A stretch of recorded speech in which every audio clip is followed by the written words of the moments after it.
Assalamualaikum warahmatullahi wabarakatuh. Halo semuanya, kenalin nama aku Olivina Sabila. Dan hari ini aku nggak sendiri, ada teman-temanku yaitu Azza Laila dan juga Putra Eka. Nah, di sini kami akan menyampaikan dan mempresentasikan karya e-book yang sangat reflektif ini dengan judul serunya Ekonomi Pancasila untuk Generasi Muda. Nah, e-book ini secara khusus kami susun untuk kelas 7 SMP, yang mana sebagai panduan seru nih buat teman-teman SMP kelas 7 untuk memahami gimana sih ekonomi negara kita itu bekerja tuh, dengan pastinya dengan cara yang nggak akan ngebosenin. Langsung aja. Nah, coba deh teman-teman lihat di slide ini. Pernah nggak sih ngerasa males banget baca buku ekonomi karena bukunya tuh tebel, terus kadang banyak banget angkanya dan bahasanya tuh susah banget. Nah, kalau misalkan di e-book kami itu tuh udah ngasih solusi. Nah, kita tuh menghadirkan e-book ini dengan 3 keunggulan teman-teman. Yang pertama, desainnya tuh bagus, minimalis, yang pasti nggak bikin mata capek. Terus yang kedua, banyak contoh-contohnya tuh yang kita banget yang relate sama kehidupan sehari-hari. Nah, terus yang ketiga, pakai bahasa yang benar-benar sehari-hari atau santai. Jadi teman-teman nggak perlu ngerasa kayak ujian deh untuk belajar ekonomi Pancasila ini. Lanjut. Nah, di daftar menu belajar ini kita akan belajar apa aja sih?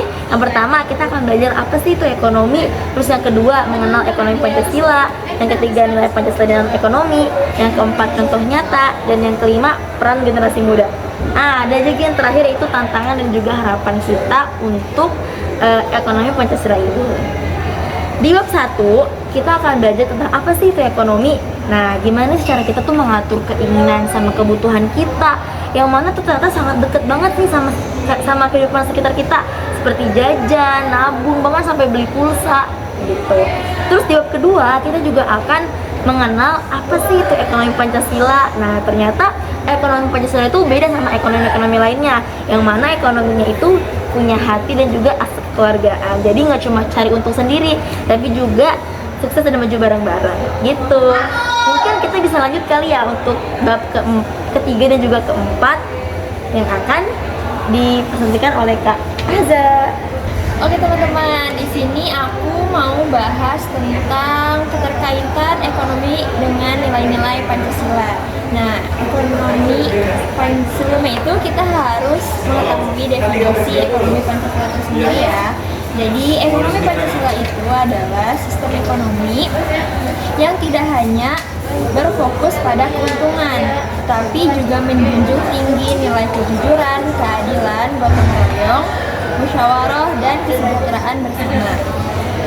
Oke, setiap sila yang 5 yang telah kita ketahui dalam Pancasila itu menjadi pedoman agar kegiatan ekonomi berjalan secara manusiawi dan beretika. Jadi kita bisa mencetak generasi-generasi yang sejahtera dan mendidik mereka agar beretika sesuai dengan etika dalam perumusan sila dalam Pancasila itu. Oke, melihat dengan tema yang kita ambil yaitu serunya ekonomi Pancasila untuk generasi muda. Nah, jadi generasi muda ini khususnya pada siswa SMP itu memiliki peran yang sangat penting. Kenapa?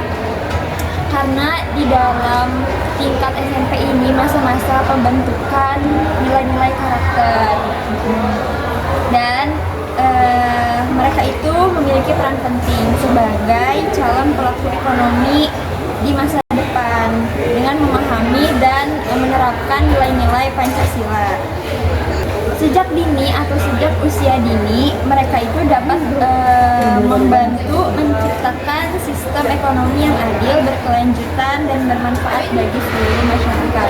Jadi tentunya penerapan nilai-nilai Pancasila pada saat generasi muda, khususnya tingkat SMP ini, itu sangat penting agar kita bisa menciptakan masyarakat yang lebih beretika dan bermoral ataupun berpikir secara efektif, secara baik dan secara efektif. Mungkin pembahasan selanjutnya dilanjutkan oleh saudara kita yaitu Dokter. teman-teman. Ya, sini saya akan melanjutkan untuk mudah memahami materi kita pada materi kita ini. Itu lebih baik kita berikan contoh ya. Dalam kehidupan sehari-hari itu banyak contoh ya di sekitar kita. Ya, banyak contohnya bagaimana ekonomi Pancasila ini dapat berjalan. Contohnya dalam contoh kecilnya seperti koperasi. Ya, koperasi ini menganut beberapa sila pada Pancasila. Contohnya sila ketiga, yang mana koperasi ini tidak dimiliki hanya satu orang, ya, tapi satu kesatuan seperti itu, dan tidak dikepalai oleh siapapun. Ya.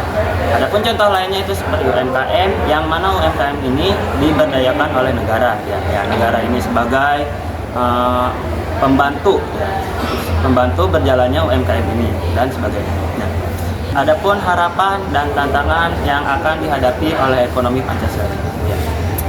Ya, seiring berjalannya zaman pasti ada tantangan dan juga harapan yang diemban oleh sesuatu itu. Ya.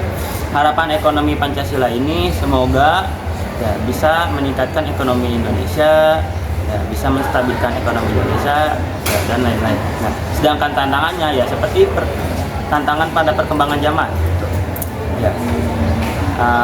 Dengan kemajuannya teknologi, maka ekonomi Pancasila ini perlu beradaptasi dengan perkembangan teknologi seperti itu. Seperti pada zaman sekarang itu ada teknologi yang dikenal seperti shop online, Shopee, Tokopedia, dan lain-lain. Maka ekonomi Pancasila ini harus beradaptasi dengan teknologi-teknologi yang ada seperti itu. Nah, jadi kesimpulannya teman-teman, ekonomi Pancasila ini tuh benar-benar berusaha menyeimbangkan peran antara negara, masyarakat, dan juga perusahaan-perusahaan swasta sekitar gitu. Baik, mungkin segini saja dari kita. Ya, terima kasih telah mendengarkan presentasi kita sebaik mungkin. Ya, semoga bermanfaat untuk kita ke depannya. Terakhir, Assalamualaikum warahmatullahi wabarakatuh. Dadah.